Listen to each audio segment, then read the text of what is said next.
नमस्कार दोस्तों, स्वागत है आपका आपके अपने चैनल खूनी बाबा में, जहां हर दिन हम लेकर आते हैं एक से बढ़कर एक डरावनी और रहस्यमयी कहानियां। आज की कहानी एक कैब ड्राइवर की है जिसने एक रात गलत मोड़ लिया और उस मोड़ ने उसकी जिंदगी हमेशा के लिए बदल दी। तो दिल थाम लीजिए, लाइट्स बंद कर दीजिए और तैयार हो जाइए इस खौफनाक सफर पर निकलने के लिए। चलिए आज की कहानी शुरू करते हैं। उस रात मैंने कसम खाई थी कि अब देर रात तक ड्राइव नहीं करूंगा, लेकिन जिंदगी हमेशा वादों को परखती है। मैं एक कैब ड्राइवर हूं दिल्ली में। लोग दिन में सफर करते हैं तो सब कुछ सामान्य लगता है, भीड़, हॉर्न, ट्रैफिक। लेकिन रात की कैब सर्विस वो एक अलग ही दुनिया है। अंधेरे में सवारियां अलग तरह की होती हैं, कुछ थके हारे ऑफिस वाले, कुछ पार्टी करके लौटते अमीरजादे और कुछ ऐसे लोग जिन्हें देखकर दिल खुद डर से कांप उठे। उस रात घड़ी में 11:15 बज रहे थे। मैं लगभग घर जाने का सोच रहा था कि मेरे फोन पर एक राइड की रिक्वेस्ट आई। लोकेशन थी ITO के पास। मैंने सोचा ठीक है, ये आखिरी होगी, इसके बाद सीधा घर। मैं वहां पहुंचा तो एक आदमी खड़ा था। उम्र लगभग 30-35 साल, लंबा कद, चेहरे पर अजीब सी थकान और आंखों में गहरा सन्नाटा। उसने बस हल्के से मुस्कुराकर पूछा, भाई जामुनवाला गांव चलोगे? थोड़ा शॉर्टकट से ले चलना, यहाँ से वो मेन रोड लंबा पड़ता है। मैंने बिना सोचे समझे हामी भर दी। गांव के रास्तों का मुझे उतना पता नहीं था, लेकिन गूगल मैप तो था ही। आदमी पीछे की सीट पर बैठ गया। मैं गाड़ी स्टार्ट करके चल पड़ा। रास्ता शुरू में बिल्कुल सामान्य था, स्ट्रीट लाइट्स, हल्की हल्की गाड़ियां, कहीं कहीं पुलिस चेकिंग। लेकिन जैसे ही हम आगे बढ़े, रोशनी कम होती गई। अब सिर्फ गाड़ी की हेडलाइट थी और काले अंधेरे का समंदर। पीछे बैठा आदमी लगातार खिड़की से बाहर देख रहा था। उसकी चुप्पी मुझे बेचैन कर रही थी। मैंने माहौल हल्का करने के लिए पूछा, भाई गांव में रहते हो क्या? उसने धीरे से जवाब दिया, हाँ, लेकिन अब ज्यादा दिन नहीं। उसकी आवाज में अजीब सी ठंडक थी। मैंने फिर कहा, शॉर्टकट कहाँ से लेना है? मैप पर तो सीधा रोड दिखा रहा है। उसने मेरी ओर झुककर कहा, आगे बाएं एक कच्चा रास्ता है, बस वहीं से मुड़ जाना। मैंने ब्रेक लगाया और हेडलाइट्स में देखा, सचमुच एक कच्चा रास्ता था। घना अंधेरा, दोनों ओर पेड़ और बीच में मिट्टी का टूटा फूटा ट्रैक। मेरे मन ने तुरंत चेतावनी दी, मत जाओ। लेकिन उसके चेहरे की ओर देखा तो वो बड़ी अजीब तरह से मुस्कुरा रहा था, और न जाने क्यों मैंने गाड़ी उस कच्चे रास्ते पर मोड़ दी। गाड़ी जैसे ही उस कच्चे रास्ते पर उतरी, टायरों ने मिट्टी में घरघराहट की आवाज की। हेडलाइट सामने जमीन को रोशन कर रही थी, लेकिन कुछ मीटर आगे जाते ही फिर से अंधेरा निगल लेता। दोनों तरफ ऊंचे ऊंचे पेड़ खड़े थे। उनकी टेढ़ी मेढ़ी शाखाएं ऐसे लग रही थी जैसे हाथ फैलाकर किसी को पकड़ने की कोशिश कर रही हो। पीछे बैठे आदमी ने धीमी आवाज में कहा, बस इसी रास्ते से जल्दी पहुंच जाएंगे। लोग इस रास्ते से नहीं आते, लेकिन मैं अक्सर आता हूं। मैंने हिचकिचाते हुए पूछा, क्यों भाई, लोग इस रास्ते से क्यों नहीं आते? उसने मेरी तरफ देखा और हल्की हंसी हंसी, क्योंकि यहाँ रात को ज्यादा शांति होती है। उसकी शांति वाली बात सुनकर मेरी रीढ़ में सिहरन दौड़ गई। जैसे जैसे हम अंदर जाते गए, सड़क और संकरी होती गई। अब वहां न कोई स्ट्रीट लाइट थी, न कोई दूसरी गाड़ी, सिर्फ मेरा इंजन और चारों तरफ फैला हुआ अंधेरा। अचानक मेरी नजर मैप पर पड़ी। सिग्नल गायब हो चुका था। फोन पर नेटवर्क के निशान शून्य हो गए। कमाल है, यहाँ तो नेटवर्क ही नहीं आ रहा। मैंने बड़बड़ाया। पीछे बैठे आदमी ने फुसफुसाते हुए कहा, इस रास्ते पर वैसे भी नेटवर्क नहीं मिलता। यहाँ किसी को बुलाने की कोशिश भी मत करना। उसके शब्द मेरे कानों में हथौड़े जैसे गिरे। मैंने बैक मिरर से उसकी तरफ देखा। उसका चेहरा अब हेडलाइट्स की हल्की रोशनी में डरावना लग रहा था। गाड़ी थोड़ी और आगे बढ़ी और तभी मुझे महसूस हुआ कि हवा अचानक ठंडी हो गई है। इतनी ठंडी कि खिड़की से आती हवा मेरी हड्डियों तक को जमा रही थी। फिर अचानक मेरी हेडलाइट्स ने कुछ दिखाया। रास्ते के किनारे एक औरत खड़ी थी, सफेद साड़ी, बिखरे बाल और चेहरा पूरी तरह झुका हुआ। मेरे हाथ ब्रेक पर चले गए, लेकिन पीछे वाले आदमी ने जल्दी से कहा, रुको मत, सीधा चलाओ। मैंने कांपते हुए कहा, भाई ये यहाँ कौन खड़ा है रात के 12 बजे? उसने ठंडी आवाज में जवाब दिया, तुम्हें परवाह करने की जरूरत नहीं, बस आगे देखते जाओ। मैंने अनजाने डर से गाड़ी तेज कर दी, लेकिन जैसे ही गाड़ी उसके पास से गुजरी, मुझे लगा कि वो औरत धीरे धीरे सिर उठाकर मुझे देख रही है। मेरे दिल की धड़कनें तेज हो गईं। बैक मिरर में देखा तो वो औरत अब सड़क के बीच खड़ी थी और वो धीरे धीरे मुस्कुरा रही थी। मैंने आंखें जबरदस्ती सड़क पर टिकाए रखी। दिल इतनी तेज धड़क रहा था जैसे अभी सीने से बाहर कूद जाएगा। गाड़ी आगे बढ़ रही थी, लेकिन मेरे मन में सिर्फ एक ही सवाल गूंज रहा था, वो औरत कौन थी? पीछे बैठे आदमी की चुप्पी अब और भी भारी लग रही थी। उसकी सांसों की आवाज तक सुनाई दे रही थी। अचानक उसने कहा, पीछे मत देखना, बस आगे चलाते रहो। उसकी आवाज में कोई साधारण इंसानी टोन नहीं था, जैसे कोई आदेश दे रहा हो। मैंने हिम्मत करके पूछा, भाई सच सच बताओ, ये जगह है क्या? यहाँ लोग क्यों नहीं आते? उसने कुछ देर तक चुप्पी साधी, फिर धीरे से बोला, क्योंकि ये रास्ता जिंदा लोगों का नहीं है। उसका वाक्य मेरे कानों में हथौड़े की तरह पड़ा। मेरी पकड़ स्टीयरिंग पर और कस गई। गाड़ी अचानक झटका खाकर हल्की सी उछली। मैंने देखा सड़क अब पक्की नहीं थी। मिट्टी का रास्ता धीरे धीरे पत्थरों और टूटी हुई कब्रों जैसा लगने लगा था। हेडलाइट्स ने सामने दिखाया, सड़क के दोनों तरफ अब पेड़ नहीं थे, बल्कि कब्रें थीं, टूटी फूटी, काई लगी हुई, जिन पर नाम तक मिट चुके थे। मैं हक्का बक्का रह गया। ये तो कब्रिस्तान है, मेरे मुंह से निकला। पीछे बैठा आदमी अब मुस्कुरा रहा था। उसकी परछाई बैक मिरर में डरावनी लग रही थी।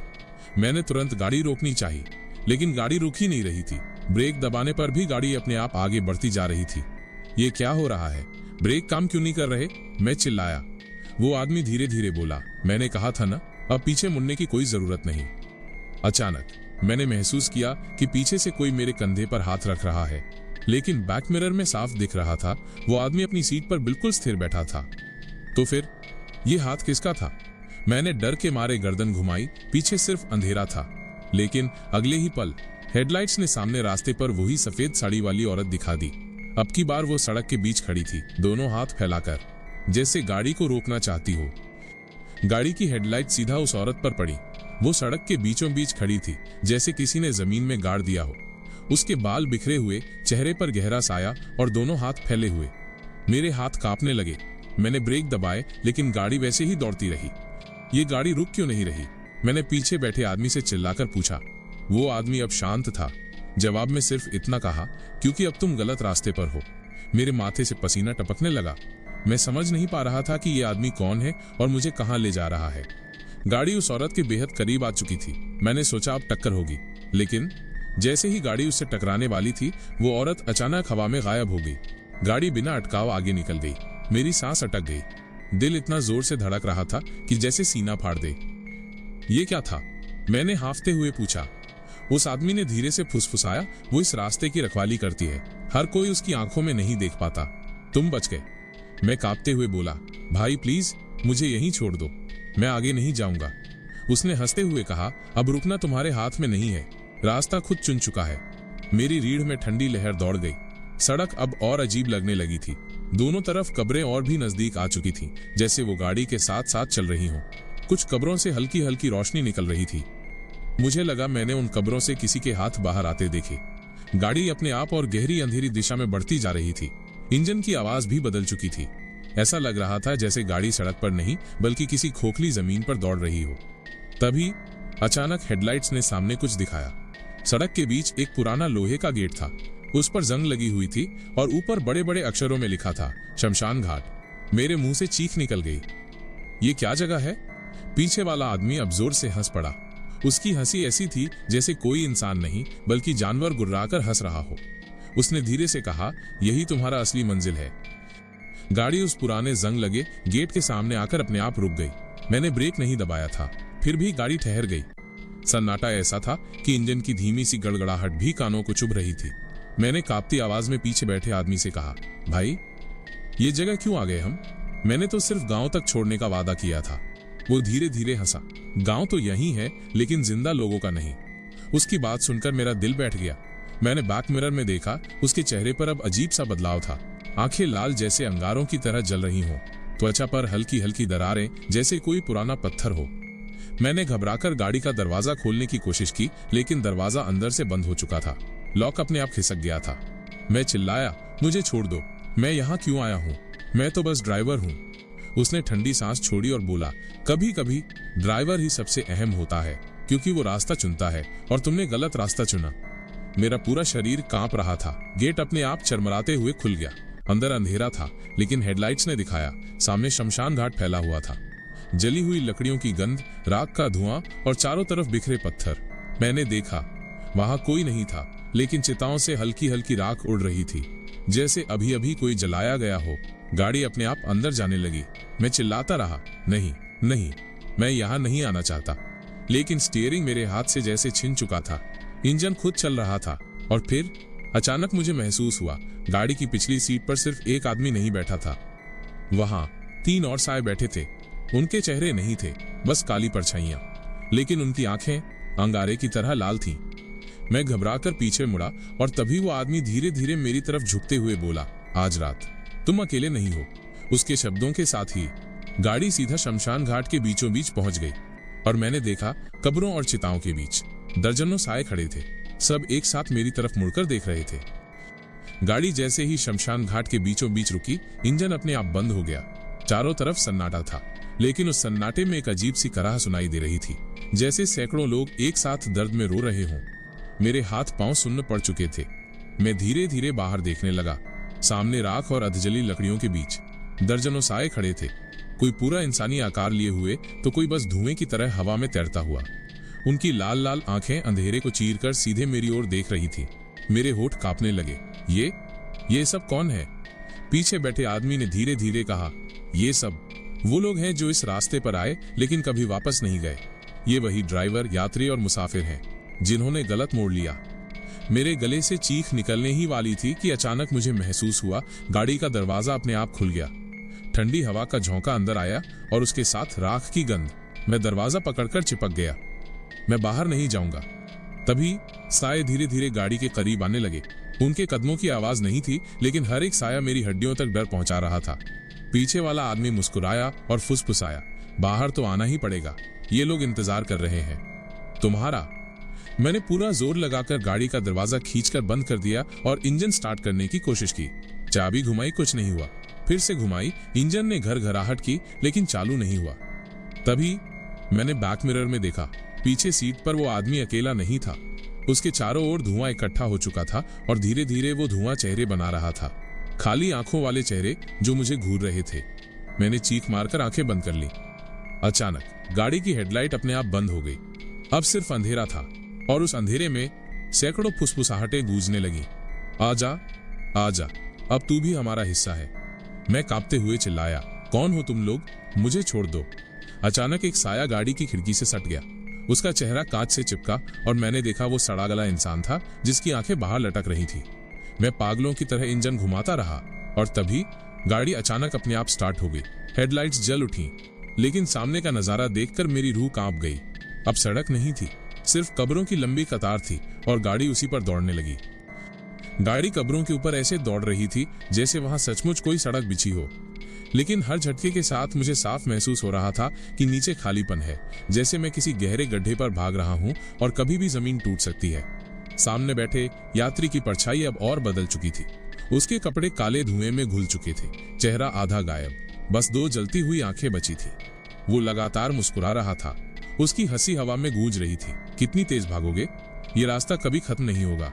मैंने पूरी ताकत से एक्सेलरेटर दबाया। गाड़ी की स्पीड 100 से ऊपर जा चुकी थी। दिल में एक ही ख्याल, शायद भाग निकलूं, शायद कोई रास्ता मिल जाए। लेकिन तभी हेडलाइट्स ने सामने जो दिखाया उसने मेरी सांस रोक दी। सड़क के बीचों बीच एक जली हुई लाश पड़ी थी। धुआं अब भी उठ रहा था और उसकी आंखें खुली थी, सीधे मेरी ओर घूरती हुई।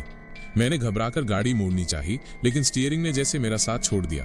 गाड़ी सीधा उसी लाश के ऊपर से गुजरी।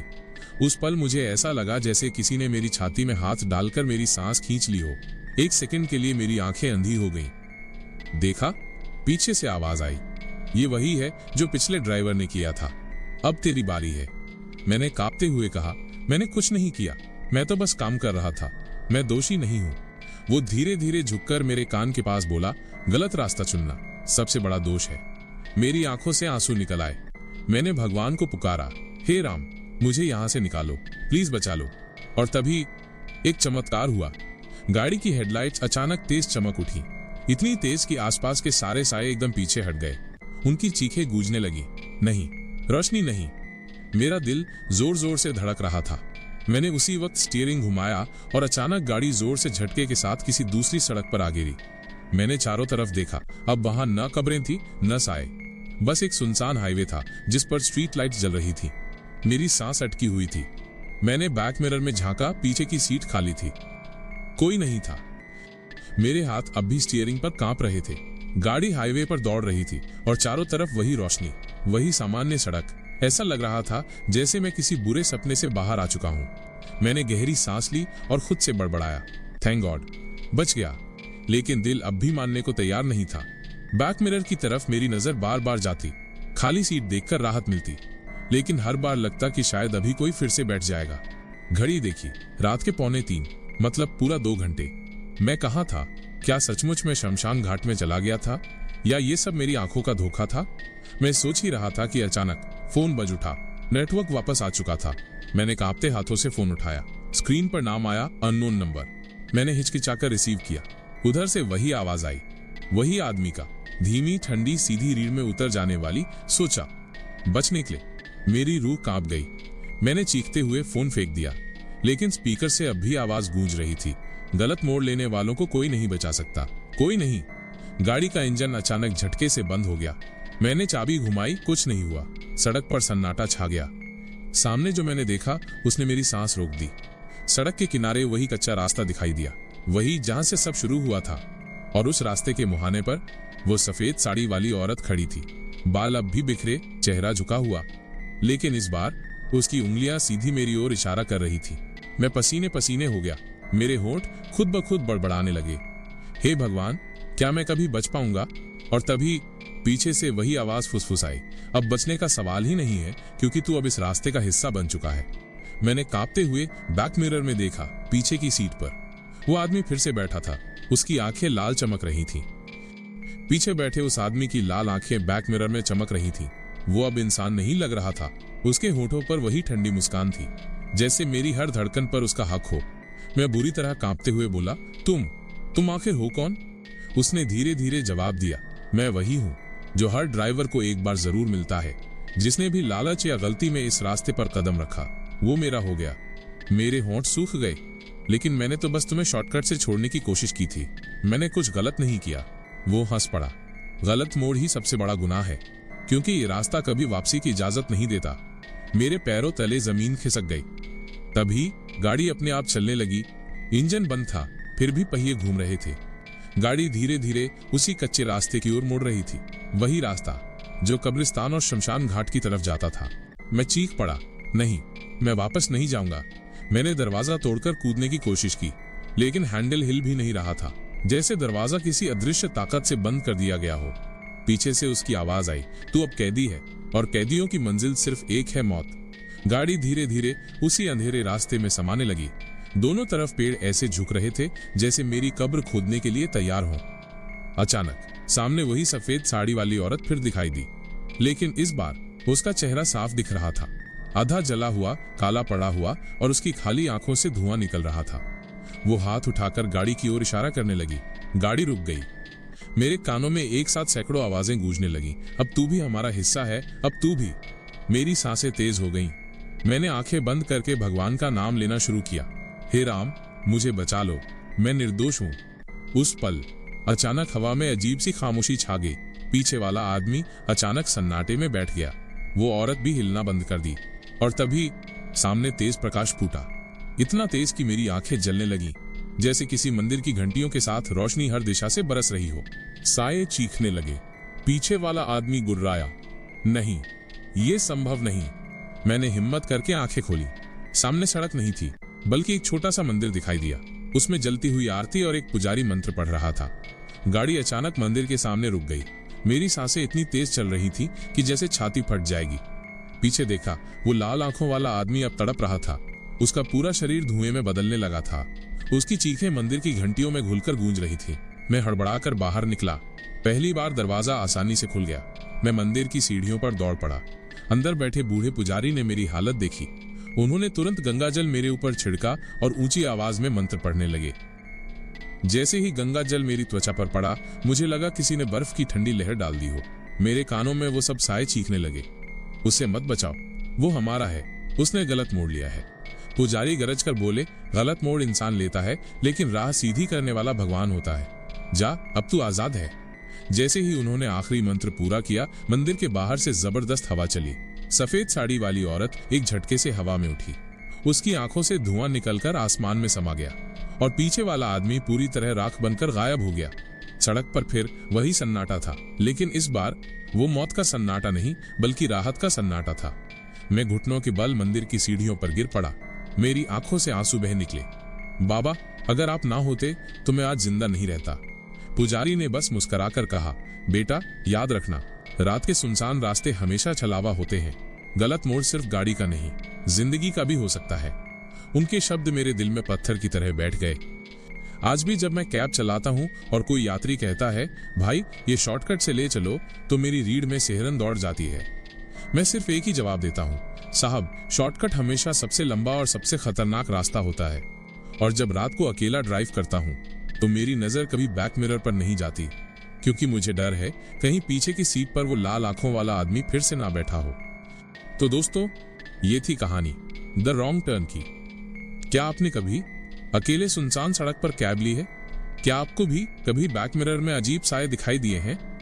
शायद हर सफर सिर्फ सफर नहीं होता, कभी कभी वो सफर आपको मौत की ओर भी ले जा सकता है। अगर आपको ये कहानी पसंद आई हो तो चैनल खूनी बाबा को लाइक, शेयर और सब्सक्राइब करना मत भूलिएगा, क्योंकि अगली बार हम आपके लिए लेकर आएंगे और भी खौफनाक कहानी। तब तक याद रखिए, गलत मोड़ जिंदगी का सबसे बड़ा डर साबित हो सकता है।